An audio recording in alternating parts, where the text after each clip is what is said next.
group has it all. Great music, great moves, great looks, great personalities. I'm talking about Culture Club. They have a single called Do You Really Want to Hurt Me that's been #1 in England and 10 other countries in the world. I'm Susan Blonde, and I'm here with the lead singer, Boy George, and the drummer, John Moss.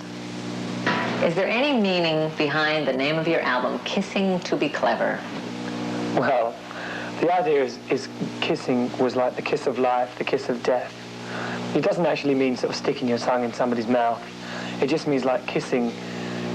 Kissing is a way of, I don't know, if you say dance like an enemy, it doesn't mean literally dance. It just means it's an emphasis on movement.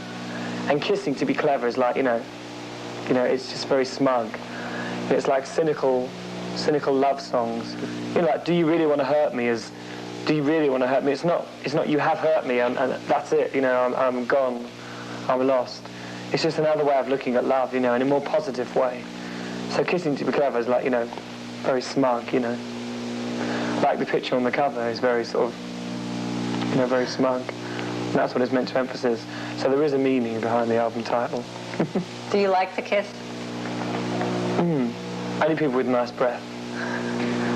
Last night in the audience, there were all these people in the same hats that you wear. Now, they must have all gone out to Brooklyn to get these Hasidic Jewish hats. What do you think of people dressing like you and also making up like you? I think it shows an obvious sort of intelligence. No, I don't mind people dressing up like me, you know. I mean, it shows that it's sort of quite normal, really.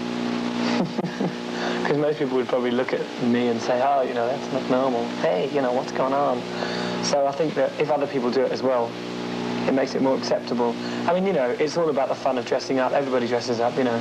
Liberace dresses up. There's no difference between me and Liberace. He's as much of a show-off as I am. It's good. Listen, you read fashion magazines and you copy that. You see something you like, going, yeah, I like that. Catalogs. So people see him, you know, or us, and they buy the hat. I mean, who thought of going to buy a Strymal? Yeah, Strymal. Strymal. Strymal. Get it. But I think that in this case, you're the one who's starting the new fashion, right? I mean, you didn't read this particular thing. Oh, it's not? No, it's not a fashion. No, well, I think... what? It's not a fashion, but it's not a complete look. It's all different things. It's nothing. I mean, he's always looked like that. He hasn't started it. He's been like that for years. You know, if starting a fashion is somebody discovering something, then it's starting a fashion. Yeah, I think that's probably the difference between Culture Club and maybe a lot of other pop bands. That, you know, before I started this band, I had, you know, the way I dress has always been a very personal thing. I mean, I just dress up because I'm an extrovert. And I think that when the band came together, it was part and parcel of the same thing, really. We didn't just sort of get the band together and think, wow, let's get a wacky image for the stage. You know, we've always sort of been quite eccentric. So we can concentrate on our music rather than the way we look, because that was already sewed up before we started. So now we can give, you know, the public good tunes and good sounds without worrying about what they think about how we look. What about video? It seems like everyone thinks your videos are the most outrageous. How do you think your videos are affecting the world? If I explain to you about the Do You Really Want to Hurt Me video, it's based on culture clashes throughout history. You start off in a courtroom, you know, and it's give me time to realise my crime, the crime of love and existing as a sort of freak in society. And what it goes on to explain is, you know, wherever you go throughout history, like the 1930s, the 1950s, we had a very American part in the video, in the 50s, a swimming pool. And wherever I went, I was, you know, chucked out. I was thrown out because I didn't fit in, which is, you know, it's another way of explaining that, you know, the way I look, if you get eccentric people, they're never quite accepted wherever you go. Even though, like, you know, like quiffs and, you know, some people are so eccentric, but they don't realise they're eccentric, like these old women with big beehives and big eyebrows. I mean, they look as odd as I do, but they never actually admit that they look odd because they're so set in their ways, you know. But in a modern-day society, they look as strange as I do, I think. So the video is explaining that whole culture clash thing, you know, where you can travel anywhere.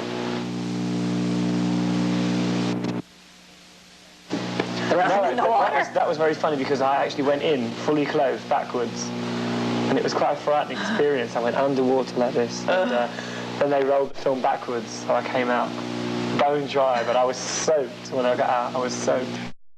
Now, how is it that you're so big in so many countries? I mean, Holland, Belgium, Germany, New Zealand, Australia, Austria? I think it's the song. It's nothing else but the song. It's just, there's something about, well, the new one, actually, I must say, I think it's even better. There's something about that song. It's a classic song. And I think that song's going to be as relevant in 10, 15 years. People are going to be covering it.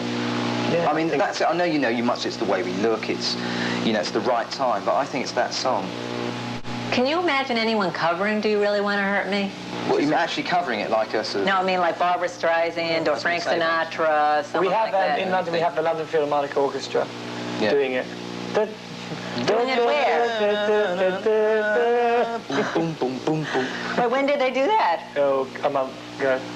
Because they're all the number ones. You don't have that many number ones in England. It's a big number one, So. I'll tell you what, I'm sure they use it on. There's nature programs. But in Britain, they're brilliant at making documentaries. And they say, the Andes, mountain range, and they'll probably have a bit of the music in that. It sounds like that sort of music as well.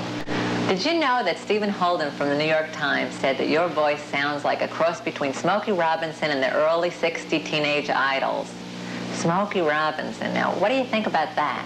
I take that as a great compliment, because when I was younger, obviously, no English band likes to say they like American music, but I liked Philadelphia Soul, I like Gladys Knight and the Pips, I like Smokey Robinson, Marvin Gaye. So it's very nice to have that sort of compliment, Time, and everybody in England's already seen this and very excited about it, and we're dying to see it. Now, before we see it, is there anything that you'd like to tell us about it? Do you want to talk about that one? Yeah, well, it's a better video. Better? Yeah, there's more of me in it.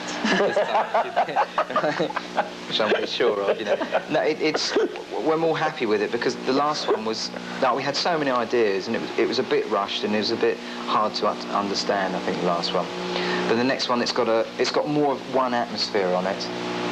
And it's sort of warmer, isn't it? It's more intimate. It's got more of a band feel to it. The other one was sort of... Is it Magritte? Magritte. It's got a lot of Magritte. Magritte. This new one? Yeah. Well, you have big apples? No, we have a shot with me with a clock on my face with a hat.